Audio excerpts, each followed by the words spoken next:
இந்த நாளுக்குரிய வசனம் 2 ராஜாக்கள் 2:14. எலியாவின் மேலிருந்து கீழே விழுந்த சால்வையை பிடித்து, எலியாவின் தேவனாகிய கர்த்தர் எங்கே என்று சொல்லி தண்ணீரை அடித்தான். தண்ணீரை அடித்தவுடனே அது இரு பக்கமாக பிரிந்ததினால் எலிசா இக்கரைப்பட்டான். நேற்றைய தினத்தில் எலியா அந்த சால்வையை எடுத்து முறுக்கி தண்ணீரை அடித்த போது இரு பக்கமாகி பிரிகிறது. இருவரும் உலர்ந்த தரை வழியாக அக்கறைக்கு போனாங்கன்னு சொல்கிறத நம்ம பார்த்தோம். இந்த நேரத்திலும் எலியாவிலிருந்து கீழே விழுந்த சால்வையை பிடித்த எலிசா அந்த இடத்துல எலியாவின் தேவன் எங்கே என்று கேட்டு அந்த இடத்துல அந்த தண்ணீரை அடிக்கும்போது யோர்தான் வழி பிறக்கிற காரியத்தை நம்ம பார்க்கணும். கர்த்தர் நமக்கு இந்த காரிய நேரத்தில் கற்றுக் கொடுக்குற காரியம், இந்த இடத்துல அந்த அதிகாரம், விசுவாசம், தெய்வ அழைப்பு, தேவனுடைய பிரசனத்தை நம்ம பார்க்க முடிகிறது. அந்த சால்வை அதிகாரம் மாற்றப்படுகிறத பார்க்குறோம். அவர் எலியாவிடத்தில் இருந்த சால்வை அவர் எடுத்துக்கொண்டதை பார்க்குறோம். மோசேயுடைய வாழ்க்கையில் நம்ம பார்க்குறோம். யோசுவாவுக்கு அந்த தலைமைத்துவ பொறுப்பு அவங்களுக்கு பாசான் பண்ணுறதை பார்க்குறோம்.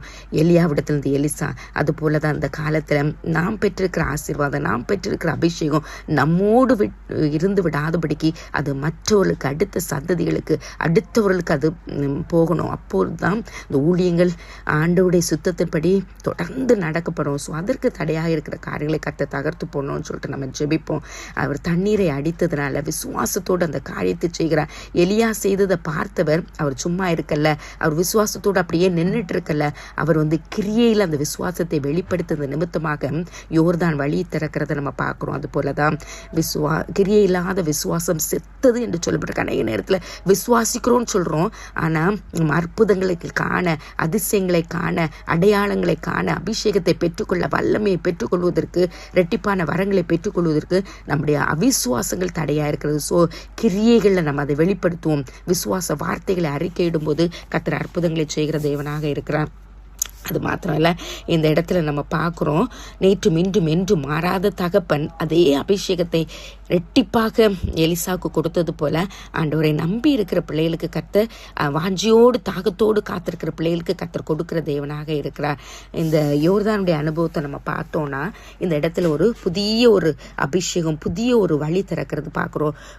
யோசுவா அந்த கானான் தேசத்துக்கு அடிமைத்தனத்தில் இருந்த மக்கள் வனாந்திரத்தில் மோசேனால் வழிநடத்தப்பட்டு அவங்க கானானுக்குள்ள போகிறதுக்கு முன்பதாக அந்த யோர்தான் ஒரு தடையாக காணப்படும் போது அந்த இடத்துல அவர் மூலமாக அற்புதம் நடக்கிறது நிமித்தமாக அவங்க அந்த உலர்ந்த தரை வழியாக அதை கடந்து போய் கானானின் அனுபவத்தை பெற்றுக்கொள்றாங்க.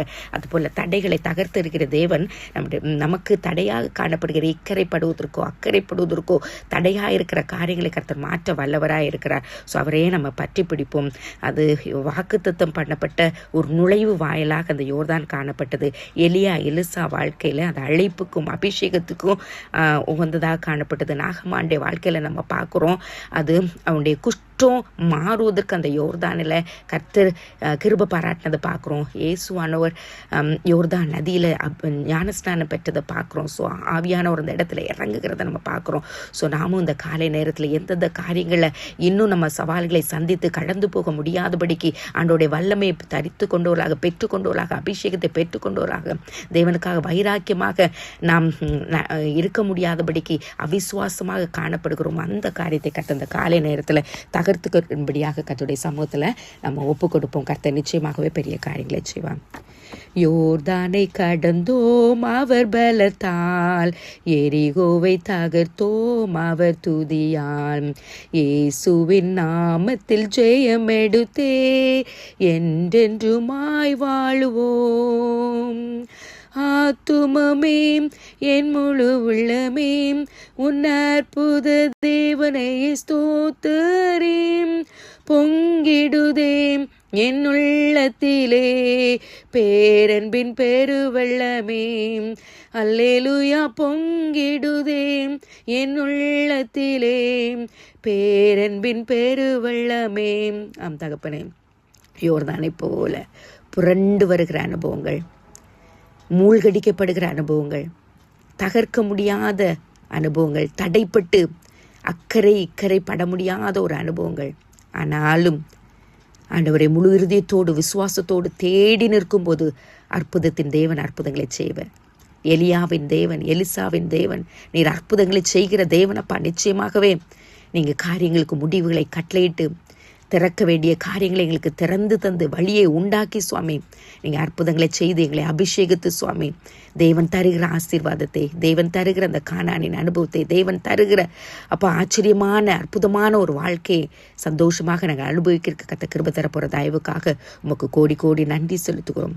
உம்முடைய பலத்தால் நாங்கள் யோர்தானை கடந்து வந்து தேவனை நாங்கள் தரிசிக்க, ஸ்தோத்தரிக்க, ஆண்டவருக்காக மகிமையாக ஜீவிக்க எங்களையும் ஒப்பு கொடுக்கிறோம். எங்களை காணப்படுகிற அவிசுவாசங்களை மாற்றி விசுவாசிகளாக, சாட்சிகளாக ஜீவிக்க கத்த கிருபை கத்தர் எங்கள் மேல் போட்டிருக்கிற அந்த நீதியின் சால்வையை நாங்கள் போர்த்து கொண்டோர்களாக ரட்சிப்பை மற்றவர்களுக்கு அறிவிக்க சுவாமி, அழிந்து போகிற ஆத்துமாக்களுக்காக இன்னும் சுவாமி அபிஷேகத்தை பெற்றோர்களாக, வரத்தை பெற்றோர்களாக ஆண்டவரே வைராக்கியமாக நிற்கிறது நிமித்தமாக மக்கள் ரட்சிப்பை பெற்றுக்கொள்ள, விடுதலையை பெற்றுக்கொள்ள, மீட்பை பெற்றுக்கொள்ள, அபிஷேகத்தை பெற்றுக்கொள்ள எங்களையும் எடுத்து பயன்படுத்துங்க. நம்முடைய கரத்தில் ஒப்பு கொடுக்கிறோம். இந்த நாளும் ஆலயத்தில் சென்று ராஜா இந்த கிருபைகளை பெற்றுக்கொண்டு புதுபலன் பெற்றோர்களாக ஆண்டவரை பழைய வாழ்க்கையை விட்டுவிட்டு ஒரு புதிய அனுபவத்துக்குள்ளாக கடந்து செல்ல கர்த்தங்களுக்கு கிருபை தாங்க. எங்களை எடுத்து பயன்படுத்துங்க. அதனால் வருகிற ஆசீர்வாதத்தை நாங்களும் எங்களுடைய சந்ததிகளும் பெற்றுக்கொள்ள கர்த்தர் உதவி செய்யுங்க. எடுத்து பயன்படுத்துங்க. சகல துதிகரமையுமே உமக்கே செலுத்துகும். மீட்பர் இயேசு கிறிஸ்துவின் கேட்கிற நல்ல பிதாவே, ஆமென்.